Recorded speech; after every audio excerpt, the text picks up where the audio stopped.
Halo teman-teman, eh gue mau sedikit sharing tentang ilmu yang gue tahu. Mungkin ini bisa disebut sebagai hukum keluarga atau bisa disebut juga sebagai ilmu parenting.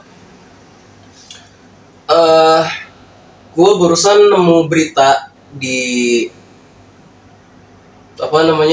Kompas tentang Gubernur Jawa Barat Deddy Mulyadi. Beliau diberitakan bertemu dengan seorang ayah yang memiliki 11 orang anak dan akan memiliki 12 orang anak karena istrinya sedang mengandung. Lalu saat disuruh untuk program KB, si suaminya bilang kalau dulu istrinya pernah KB, cuman kebobolan juga. Dan si Pak Deddy minta untuk si suami ngelakuin vasektomi. Karena itu kan jadi salah satu regulasi atau salah satu syarat untuk keluarga tersebut bisa menerima bansos.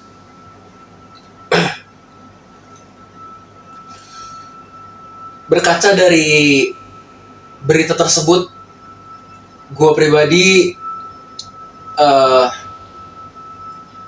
mau sedikit sharing tentang satu kisah. Kebetulan ya ini kisah empirik dari gue. Sebenarnya bukan dari gue, maaf, dari orang-orang di sekitar gue. Kisah empirik dari orang-orang di sekitar gue. Ada sebuah keluarga yang berawal dari seorang pria yang gue pribadi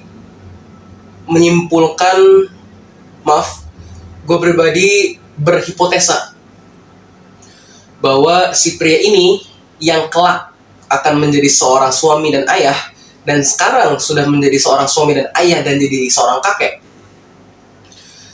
telah berhenti untuk belajar dikarenakan mungkin si pria ini memahami bahwasannya belajar hanya terpaku pada sekolah. Singkat cerita, si pria ini menikah dengan seorang wanita. Dan berjalannya waktu, mereka pada akhirnya memiliki 2 orang anak, laki-laki dan perempuan. Akhirnya mereka memutusin juga untuk pindah rumah. Namun berjalan sekitar 10 sampai 15 atau sampai 20 tahun kemudian, berjalannya waktu kemudian, si anak perempuan adalah anak pertama. Mereka di sekolah yang bisa dibilang tidak memiliki jiwa kompetisi terhadap akademik yang baik, atau bahkan tidak memiliki jiwa kompetisi akademik sama sekali. Dan tentunya si anak-anak ini, si anak perempuan dan anak laki-lakinya dari si pria tersebut bisa masuk ke sekolah tersebut tentunya karena keputusan dari si pria tersebut dan istrinya. Pastinya seperti itu. Dan gue juga dengar banyak sekali cerita dari sekitar gue yang mengatakan bahwa keluarga ini atau si pria ini dalam tanda kutip bakhil, kalau dalam Islam sebut seperti itu, atau pelit perhitungan. Singkat cerita, satu waktu lebih tepatnya, anak laki-lakinya ini minta untuk les. Maaf, gue lagi sakit, jadi agak sedikit kurang. Ya, singkat cerita, satu waktu lebih tepatnya, anak laki-lakinya ini mungkin ya kisaran SD, SMP, minta untuk les. Dan kebetulan ada bayaran mungkin uang bulanan sekolah ya pada saat itu. Cuman dari si ayah ini, dari si bapak ini, dari si pria ini sering marah-marah karena dia beranggapan bahwa kenapa sekolah itu berbicara atau belajar itu berbicara tentang duit terus. Ya mulai dari duit seragam, duit ini, duit itu. Yang padahal si pria ini memiliki banyak harta. Sehingga tadi gue bisa nyebut kalau dia bakhil. Sebenarnya dia memiliki banyak harta. Dan dia di lingkungan rumahnya dapat dikatakan salah satu orang kaya. Ya walaupun sekarang tidak seperti itu. Tapi di masa tersebut dia termasuk orang kaya. Karena apa? Rumahnya punya halaman yang besar. Dan masing-masing anak punya kamar sendiri. 2 kamar untuk anak-anak. Dan halaman yang luas. Dan juga punya mobil.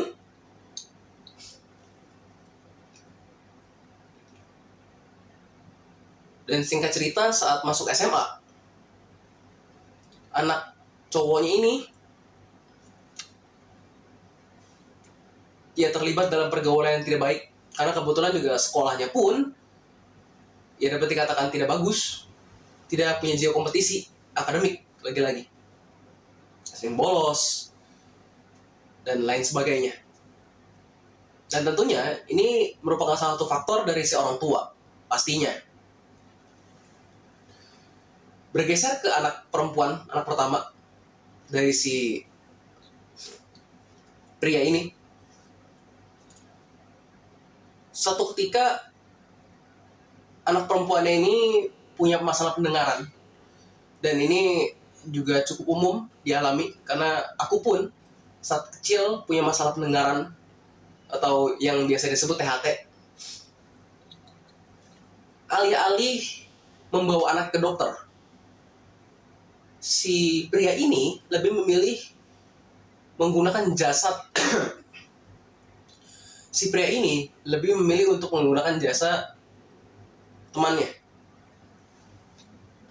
yang dimana dia percaya bahwa temannya ini termasuk dalam tanda kutip orang soleh, orang pintar, dan ya pengobatan yang dilakukan terhadap si anak perempuan tidak teruji secara klinis, sehingga pada akhirnya membuat gendang telinga si anaknya ini jadi rusak dan nggak bisa sembuh, sehingga menginjak usia remaja, bahkan si anak perempuan ini harus menggunakan alat dengar.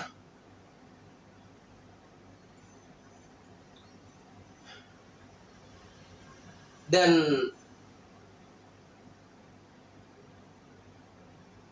aku pun dengar cerita dari orang-orang sekitar aku bahwa si anak perempuan ini sempat atau mungkin beberapa kali tidak naik kelas, entah saat SD, SMP, ataupun SMA. Aku tidak tahu jelasnya. Tapi berjalannya waktu kemudian, si anaknya ini, anak perempuannya, bekerja di beberapa tempat, salah satunya pun pernah di restoran. Dan karena bosnya tahu kalau dia menggunakan alat dengar, sehingga ya tentu setiap kepala cabang itu tidak ingin memiliki anak buah yang punya kekurangan yang bisa menghambat proses kerja, sehingga terpaksa dipecatlah berkali-kali si anak perempuan ini. Dan si anak perempuan ini memilih untuk tidak kuliah. Begitupun dengan si anak laki-laki tadi. Berjalan waktu,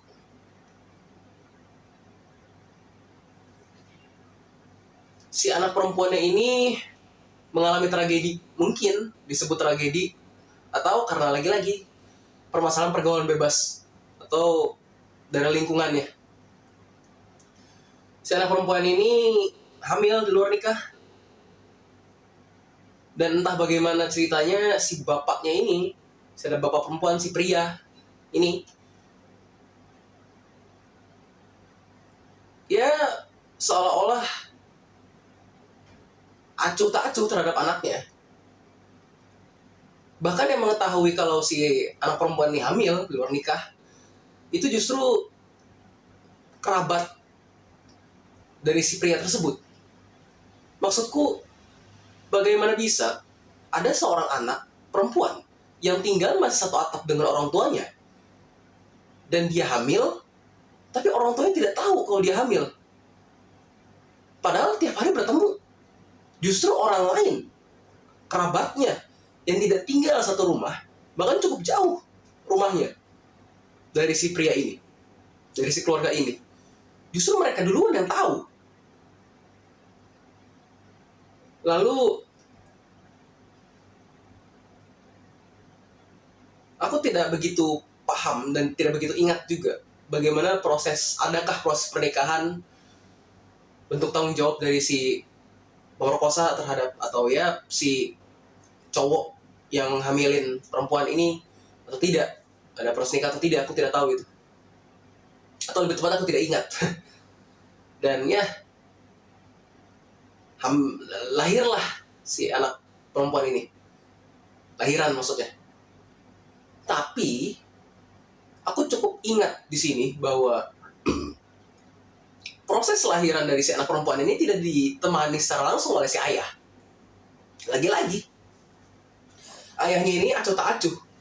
Aku tidak paham, jujur, dengan apa yang dipikirkan dari si pria ini. Bagaimana bisa dia memperlakukan anaknya dengan cara yang demikian? Dan anehnya adalah yang menemani si anak perempuan yang lahiran lagi-lagi adalah kerabatnya. Wow. Where is he? Dia kemana? Dumbass. Dan ya, setelah anaknya lahir, mungkin berapa bulan atau mungkin hampir setahun atau 2 tahun kemudian, ada seorang laki-laki yang memutuskan untuk menikahi dari si perempuan ini, anak pria tadi. Ya, lagi-lagi bisa ditebak lah, lelaki seperti apa yang mau menikahi perempuan seperti itu. Pekerjaannya serabutan, dan ya punya kekurangan fisik. Dan yang bikin aku aneh, aku tidak bisa habis pikir adalah pertanyaan yang aku sampaikan adalah, bagaimana bisa si pria, si ayah ini mengiyakan tawaran pernikahan dari lelaki yang bekerja serabutan, lelaki yang memiliki kekurangan fisik, lelaki yang tidak memanfaatkan akses pendidikan dengan baik, sehingga tentunya dia menjadi seperti itu. Atau mungkin karena dia tidak memiliki akses terhadap pendidikan bahkan. Bagaimana bisa? Ya, singkat cerita, pada akhirnya mereka dinikahkan. Dan aku dengar dari seorang kerabat bahwa si anak perempuan ini sempat memposting satu tweet di sosial media mengatakan bahwa aku mau hamil anak kembar, laki cewek. Dan kebetulan juga pada saat itu dia memang lagi hamil dari si suaminya. Dan ya, kerabatku tidak habis pikir lagi-lagi tentang bagaimana bisa pasangan suami istri yang memiliki taraf ekonomi dalam strata krisis, yang bahkan untuk menghidupi kehidupan sehari-harinya saja susah, bisa berharap memiliki anak kembar. Yang padahal mereka pada saat itu sudah memiliki satu anak dari hasil hamil di luar nikah si perempuan. Dan singkat cerita, lahiranlah anaknya dari si perempuan ini, anak kedua. Dan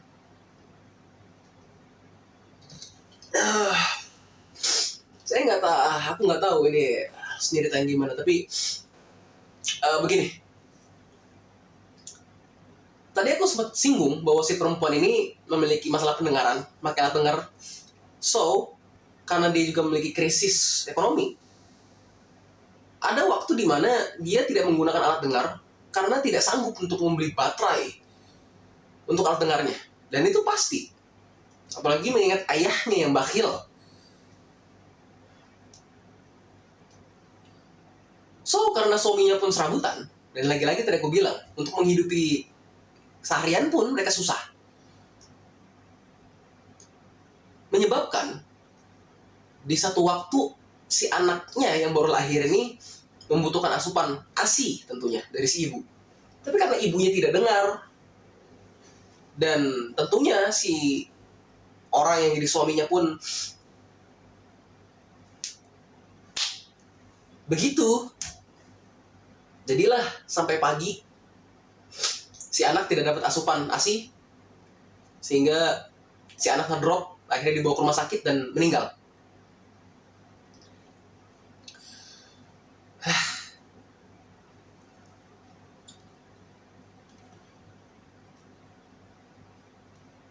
Sedikit bergeser ke kisah dari si anak laki-laki, anak kedua dari pria tersebut.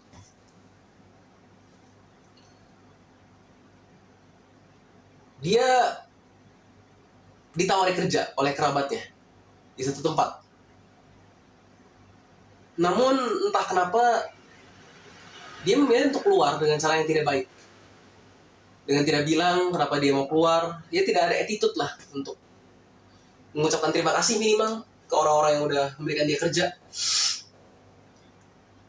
So, hal itu membuat kerabatnya menjadi malu saat di kantor. Karena dia yang memasukkan si anak laki-laki ini ke perusahaan. Dan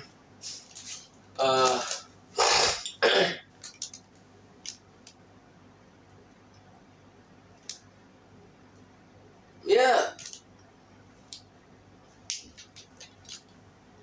akhirnya si anak laki-laki ini memutuskan untuk tinggal dan juga ikut kerja bareng kerabatnya yang ada di luar Jawa, di Sumatera tepatnya.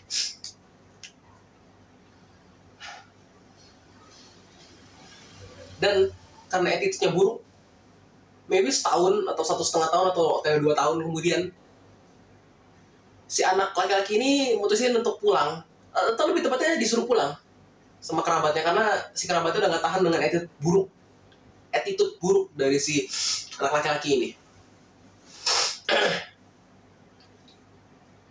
Namun aku juga tidak paham lagi-lagi dengan apa yang dipikirkan oleh kerabatku itu, sehingga dia mau menerima si anak laki-laki ini lagi untuk bekerja dan tinggal bareng sama mereka di Sumatera.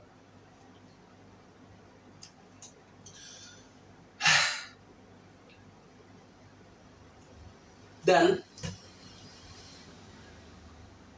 kebetulan beberapa waktu lalu aku mendengar kabar bahwa si anak laki-laki ini memutuskan untuk mau menikah.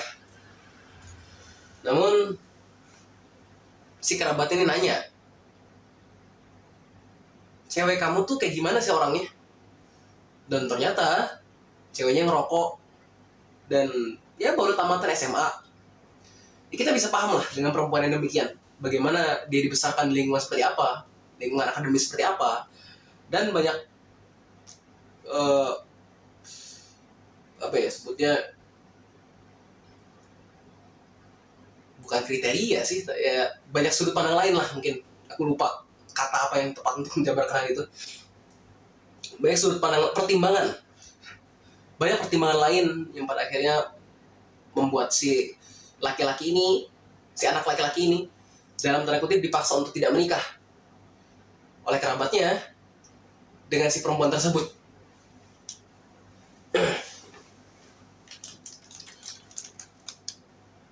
Mungkin selesai di situ untuk kisah si anak laki-laki. Dan untuk anak perempuan masih ada sedikit lanjutan, dimana aku akan menceritakan tentang anaknya yang kebetulan juga perempuan. Sekarang usianya seharusnya sudah masuk SD, cuman ya karena syarat masuk SD di lingkungan tersebut atau di sekolah di lingkungan tersebut adalah harus bisa baca, maka si anak ini tidak bisa masuk SD karena belum bisa baca. Dan ya aku rasa kalian sudah mulai bisa untuk mendapatkan konklusi dari kenapa ini dan kenapa itu. Tapi ada satu kejadian kocak, kejadian lucu menurut aku, dimana sebelum kejadian lucu aku mau sedikit cerita juga bahwa si anak perempuan ini bersama suaminya cukup sering untuk mampir ke kerabatnya, dan ya sejujurnya kerabatnya cukup terganggu dengan kehadiran dia. Dan aku paham itu, aku yakin itu. Meskipun mereka tidak bilang kalau mereka terganggu, tapi aku bisa ngelihat dari sorotan mata mereka, dari bagaimana mereka berbicara terhadap si anak perempuan ini, mereka terganggu. Dan ya selayaknya ibu-ibu, selayaknya perempuan, si kerabat-kerabat ini kan ya tentunya ada perempuan dong, ada ibu-ibu, ada nenek juga bahkan, sering ngajak ngomong ke anaknya si anak perempuan ini. Tapi anaknya anak perempuan ini, si anak B lah ya sebutnya, si anak B ini hampir atau bahkan memang gak pernah menjawab sama sekali pertanyaan dari si kerabat. Dan aku pikir tentunya dia memiliki masalah terkait komunikasi. Dan kalian pasti paham kenapa dia, si anak B ini memiliki masalah terkait komunikasi. Ya, dikarenakan orang tuanya pastinya. Dan ya, lagi-lagi si anak perempuan ini karena tadi aku bilang bersama suaminya yang keserabutan, memiliki masalah krisis ekonomi. Jadi ya saat dia pergi ke rumah kerabat, dia tidak berharap untuk say hello sama kerabat, tapi dia berharap untuk dapat duit. Yang dimana tentunya orang dengan latar belakang demikian, mau diberi duit sebanyak pun, mau diberi uang sebanyak apapun, pasti akan sangat ia pilih untuk digunakan secara konsumtif. Dan ya, benar adanya, dia cukup sering dapat bantuan uang, ya katakanlah 50.000, 100.000 dari kerabatnya.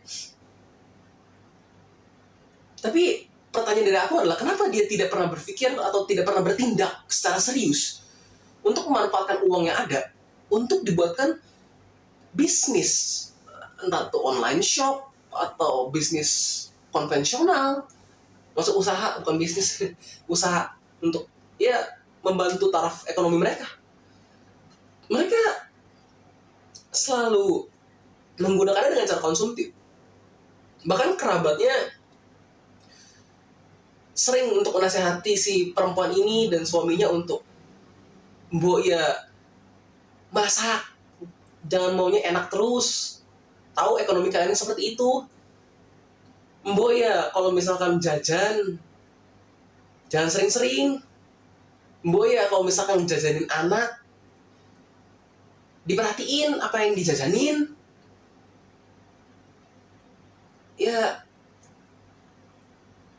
makanan full gula." Ya tentunya anak B ini juga akan menjadi calon diabetes, sama seperti ibunya, si anak A.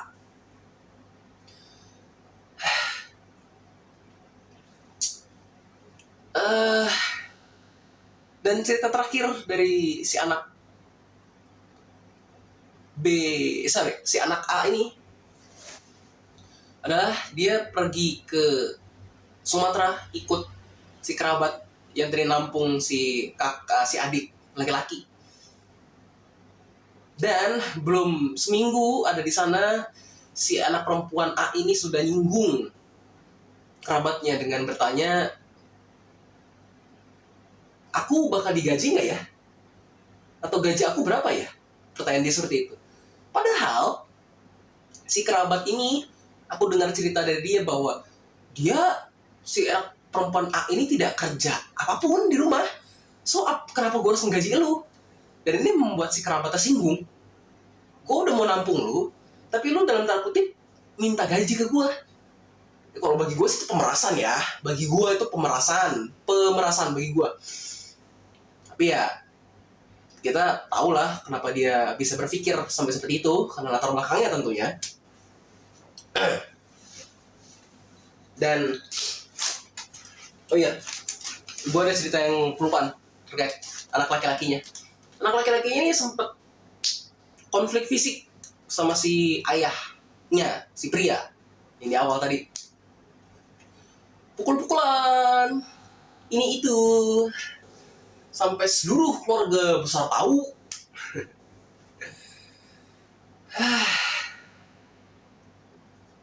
Aku jujur nggak paham kenapa hal ini bisa kejadian. Dan tentunya yang patut sangat amat harus disalahkan adalah si pria di awal. Ayah dari kedua anak tersebut, cucu dari si anak perempuan B. Karena dia memaksakan untuk menikah, memaksakan untuk melakukan hubungan seksual, tapi tidak memiliki kesiapan secara mental, kesiapan secara intelektual untuk merawat seorang anak. Bahkan yang lebih parahnya lagi, bahasa yang digunakan oleh si pria di awal terhadap kedua anaknya itu sangat kasar. Jujur, sangat kasar.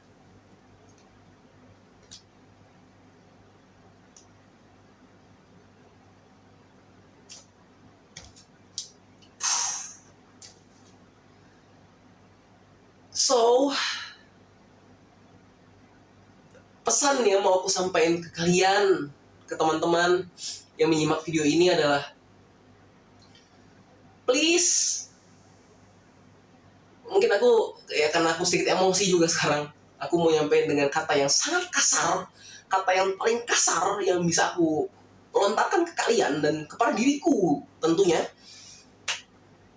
adalah hai aku, hai kita, hai kalian, para bangsat, jangan meremehkan, sekali-kali kalian jangan meremehkan ilmu parenting. Dan jangan kalian sekali-kali meremehkan dari kenapa kita, gua, aku, saya, kita semua harus belajar. Dan tolong,